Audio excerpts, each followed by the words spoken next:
In the traditional motion picture story, the villains are usually defeated. The ending is a happy one. I can make no such promise for the picture you're about to watch. Hello, my name is Andrew Hagel, and many of you know me as Sniggle Fluffy on Experience Project, or Truckin' Hubby on Twitter. And with everything that's been going on with Behgahazi, and the whole scandal, and the hearings in front of the House Oversight Committee, it's quite interesting and quite amazing, the resemblance to Watergate. Of course, we don't know how the story is going to end yet, and we do know how the story ended in Watergate, but it all remains to be seen, and I think the difference you'll find quite amazing, quite shocking. Got quite a bit of video, got some from John Dean, got some from Richard Nixon, got some from President Obama, as well as some from the current hearings. And just enjoy the next 30 minutes, and enjoy what...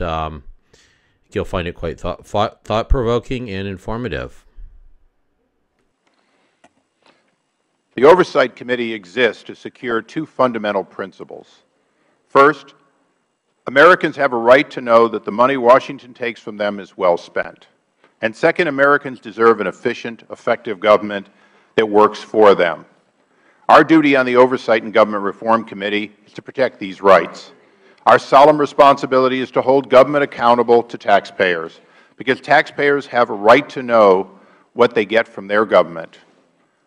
Our obligation is to work tirelessly with citizen watchdogs and whistleblowers to deliver the facts to the American people and bring genuine reform to the federal bureaucracy. Law enforcement officer, I used to get great satisfaction when crime lords who got away with things for years finally got the justice they deserved. Sooner or later, it happens to all of them, and I'm thrilled to see Obama and Hillary answering for the crimes of Benghazi. No. We were misled that there was supposedly protests and then something sprang out of that, an assault sprang out of that. And that was easily ascertained that was not the fact. The Obama crime wave has been ignored for years. The fast and furious gun running that armed criminals and resulted in dead police officers, open bribery, brazen violations of the Defense of Marriage Act, massive voter fraud felonies, $800 billion in financial fraud, criminal malfeasance of duty on the southern border, conspiring with foreign nationals to violate our immigration laws. The list goes on and on. With all due respect, the fact is we had 4 dead Americans. Was it because of a protest, or was it because of guys out for a walk one night who decided they'd go kill some Americans?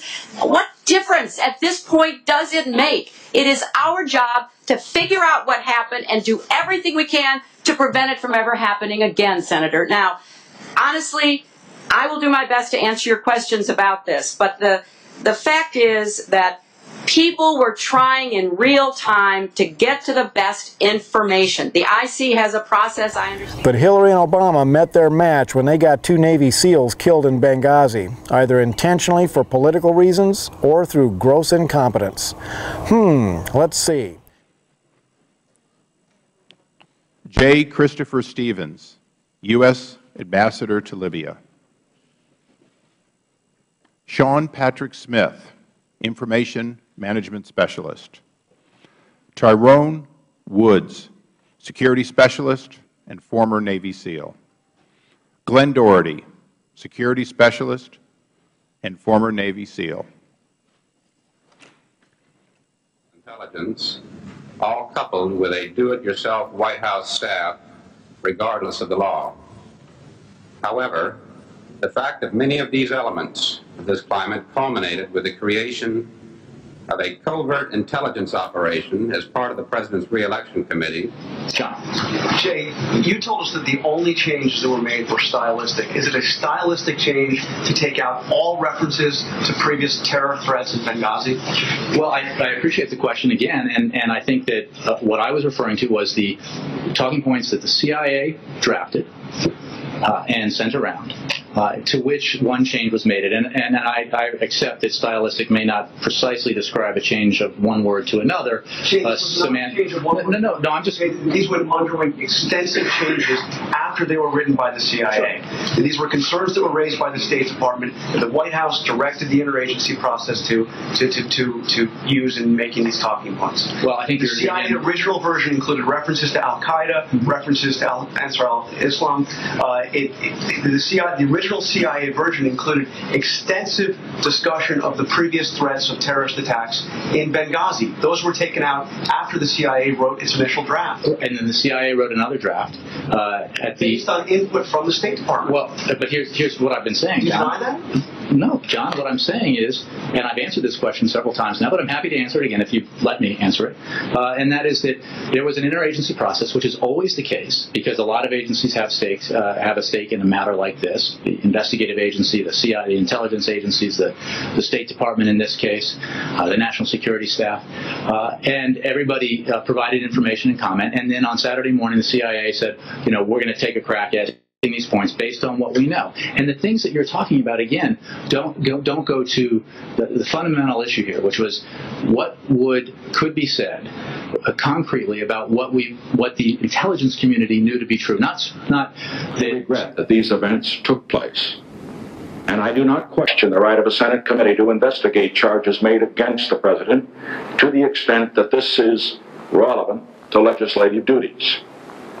However, it is my constitutional responsibility to defend the integrity of this great office against false charges. These facts. I had no prior knowledge of the Watergate break-in. I neither took part in nor knew about any of the subsequent cover-up activities. I neither authorized nor encouraged subordinates to engage in illegal or improper campaign tactics. That was, and that is, the simple truth. The question at this point is simply put, what did the President know, and when did he know it? The answer to Senator Baker's question was eventually answered with the revelation of the June 23rd, 1972 smoking gun tape, which is what finally led to the call for Richard Nixon to resign. After the revelation of the smoking gun tape, even the president's strongest defenders on Capitol Hill stated that they would vote to impeach Nixon or remove him from office, depending on if they are in the House or the Senate.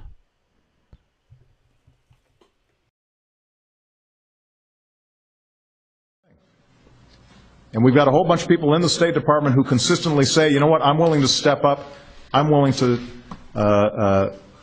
put myself in harm's way because I think that this mission is important in terms of serving the United States and advancing our interests around the globe. And so we dishonor them when we turn things like this into a political circus. What happened was tragic. It was carried out by extremists inside of Libya. We are out there trying to hunt down the folks who carried this out, and we're trying to make sure that we fix the system so that it doesn't happen again. In contrast, what we have seen over the past 2 weeks is a full-scale media campaign that is not designed to investigate what happened in a responsible and bipartisan way, but rather a launch of unfounded accusations to smear public officials. Let me be clear. I am not questioning the motives of our witnesses. I am questioning the motives of those who want to use their statements for political purposes. Chairman Issa has accused the administration of intentionally withholding military assets, which could have helped save lives on the night of the attacks. I say for political reasons. Accurate? Yes, sir. And tell me about those conversations, what those lawyers instructed you to do on Mr. Chapit's visit to Libya. I was instructed not to allow the RSO, the acting deputy chief of mission, and myself to be personally interviewed by Congressman Chaffetz. So the people at State told you don't talk to the guy who's coming to investigate? Yes, sir. Said don't talk with the congressman? Now you've had several congressional delegations come to various places you've been around the world. Has that ever happened where lawyers get on the phone to you prior to a congressional delegation coming to investigate a time when we've had 4 Americans lose their lives? Have you ever had anyone tell you, don't talk with the people from Congress coming to find out what took place? Never. Never. And you've had dozens and dozens of congressional delegations that you've been a part of? Yes, sir. First time it's ever happened? Yes, sir. Tell me about, and also, isn't it true that one of those lawyers on the phone call accompanied the folks on the delegation and tried to be in every single meeting you had with Mr. Chaffetz and the delegation from this committee? Yes, sir. That's true. Tell me what happened when you got a classified briefing with Mr. Chaffetz. What happened and the phone call that happened after that? The lawyer was excluded from the meeting because his clearance was not high enough, and the delegation had insisted that the briefing not be limited by any. Did the lawyer try to get in that briefing? He tried, yes, but the annex chief and would not allow it because the briefing needed to be at the appropriate level of clearance. And you had a subsequent conversation after this classified briefing that the lawyer was not allowed to be in. You and Mr. Chaffetz and others. Irresponsible allegations leveled over the past 2 weeks. This is the most troubling. And based on what our military commanders have told us, this allegation is simply untrue. Chairman Issa suggested that 4 military personnel were told to stay in Tripoli rather than board a plane in Benghazi at 6 a.m. the morning after the attack, supposedly because of the administration's political desire not to have a presence in Benghazi. It's amazing how sometimes the simplest things are what blow these scandals wide open. Is in the Watergate scandal, the reason why the burglars were caught breaking into the Democratic National Committee headquarters in the summer of 1972 was because a security guard had noticed tape on the door, removed it, and then noticed tape on a door lock again and called the police, suspecting that there may be a break-in. The only reason that the president's involvement was ever discovered was that John Dean, who was special counsel to the president, came forward and admitted that he was involved in the cover-up and also implicated Nixon. In this next clip, we see, surprisingly enough, a former deputy assistant to the president, and at that time he was the FAA administrator, named Alexander Butterfield, who was aware of a taping system that was installed in the White House that was voice-activated and would record all the president's conversations. The taping system was not known to many different people inside the Nixon administration. However, because part of it was manually activated and one of the buttons was in Butterfield's chair, that's why he knew about it. And he testified before the Ervin Committee, the Senate Committee on Watergate, about his knowledge of the taping system. So you were employed on January 21st, 1969, and continue to be employed until March 14 of this year. Is that correct? That's correct. Mr. Butterfield, are you aware of the installation of any listening devices in the Oval Office of the President? I was aware of listening devices. Yes, sir. When were those devices placed in the Oval Office? Approximately the summer of 1970. I cannot begin to recall the precise date. My guess, Mr. Thompson, is that the installation was made between, and this is a very rough guess, April or May of 1970 and perhaps the end of the summer or early fall 1970. Are you aware of any devices that were installed in the Executive Office Building office of the President? Yes, sir, at that time. Were they installed at the same time? They were installed at the same time. Could you tell us a little bit about how those devices worked, how they were activated, for example?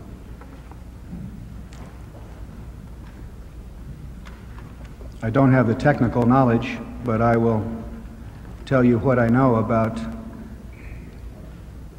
how those devices were triggered.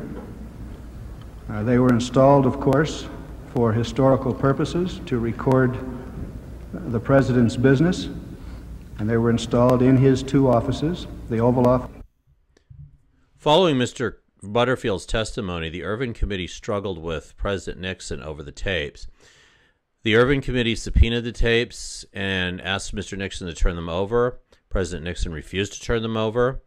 Then it was taken to federal court with Judge John Sirica, and Judge Sirica ruled that Nixon had to turn over the tapes, even though he was trying to claim executive privilege over it. Judge Sirica said no, and Nixon had also appointed his friend Elliot Richardson as Attorney General, who had appointed his friend Archibald Cox as special prosecutor, who ordered Nixon to turn over the tapes. Nixon got mad at Cox, ordered Richardson to fire Cox.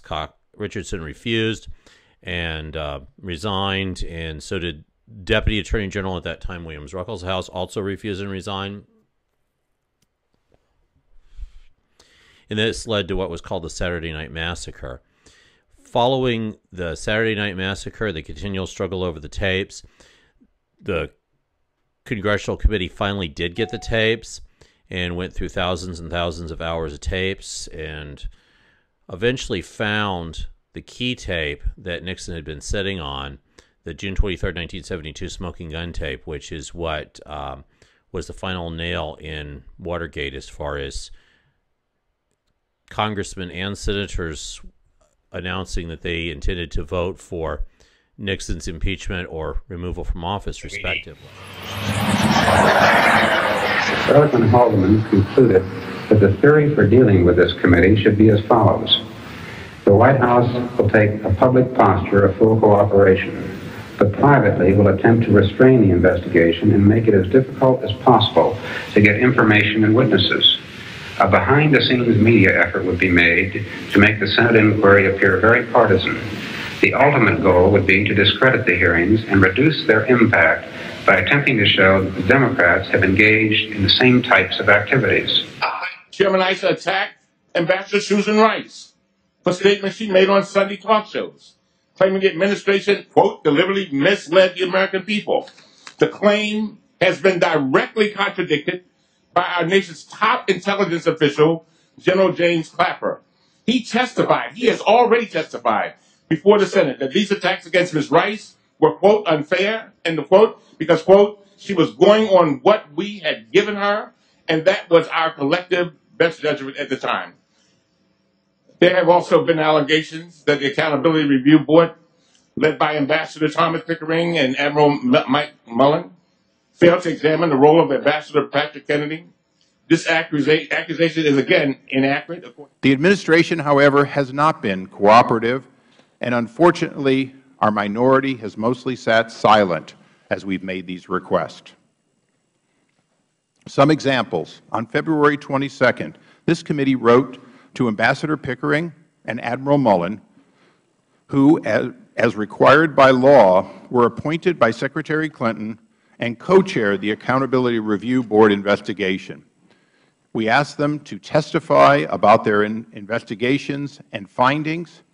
They refused, and our minority said nothing. When we asked Ambassador Pickering and Admiral Mullen to speak with us and our committee informally, they again refused, and again there was silence by the minority. When 5 House committee chairmen wrote the White House and requested relevant documents about the Benghazi attacks, we were refused. The committee's minority did not join in a similar call for transparency, and I wish they had. On April 29th, this committee asked the State Department to make 9 current and former officials with relevant information available for this hearing or a separate transcribed interview. The State Department did not even respond, and to date, the minority has not made a similar request. Mr. Cummings, I would like nothing more than to have you work with me on this investigation. Because we've worked on other areas together, I still hold out hope that one day you will stand with me as this administration doesn't cooperate. Madam Ambassador, he says that this is something that's been in the planning stages for months. I understand you have been saying that you think it was spontaneous. Are we not on the same page here? Well, Bob, let me tell you what we understand to be the assessment at present. First of all, very importantly, as you discussed with the President, there is an investigation that the United States government will launch led by the FBI. That has begun. But they're not there. They're not on the ground yet, but they have already begun looking at all sorts of evidence of various sorts already available to them and to us. And they will get on the ground and continue the investigation. So we'll want to see the results of that investigation to draw any definitive conclusions. But based on the best information we have to date, what our assessment is as of the present is in fact what it began spontaneously in Benghazi as a reaction to what had transpired some hours earlier in Cairo, where, of course, as you know, there was a violent protest outside of our embassy sparked by this hateful video. But soon after that spontaneous protest began outside of our consulate in Benghazi, we believe that it looks like extremist elements, individuals joined in that effort with heavy weapons of the sort that are unfortunately readily now available in Libya post-revolution, and that it spun from there into something much, much more violent. But you do not agree with him that this was something that had been plotted out several months ago? We do not have information at present that leads us to conclude that this was premeditated or pre-planned. Was there any evidence when you were there in Libya on that day that this was a protest? No, there was none. And I'm confident that Ambassador Stevens would have reported a protest immediately if one appeared on his door. The protocol, of course, was for us to evacuate immediately from the consulate and move to the annex. Okay. Was there anything in connection to a YouTube video? Was there any awareness that it was the events occurred because of a YouTube video? The YouTube video was a non-event in Libya. Okay. And did you know about that within a couple days or the day of? Yes. Okay. And so did you report to anyone in Washington within the first couple of days that there was anything in connection, a protest in connection to a YouTube video? No, the only report that our mission made through every channel was that there had been an attack on a consulate. Not a protest. Let me get the timeline finalized here. So the FBI is sitting in Tripoli for weeks, waiting for the approval of the Libyan government to travel to Benghazi. Is that appropriate? Well, they were attempting to do their job from Tripoli as best they could. But they were denied access into Benghazi, right? Correct. So what were they doing with their time? They were interviewing witnesses that they could find in Tripoli and could meet with in Tripoli. And they were also engaging with the government in order to develop a cooperative investigation with the Libyans who had sent an investigator to Benghazi. Were you interviewed by the FBI? No, I was never interviewed. So this was the end of the story in Watergate. Therefore, I shall resign the presidency effective at noon tomorrow. Vice President Ford will be sworn in as president at that hour in this office. Will that be the same ending? Will we hear similar words from President Obama? Only time will tell. Did the president have prior knowledge of the terrorist attacks in Benghazi? Was there cover-up? Was there foul play in that? That's for Congress to investigate and the courts to decide. This has been my look in through the Benghazi affair and how it compares and contrasts to the Watergate affair. One thing that was certainly different with Watergate, it was a third-rate break-in. It was political dirty tricks. It was political wrangling, but no one was killed. Here, we have 4 Americans who were killed in a terror attack.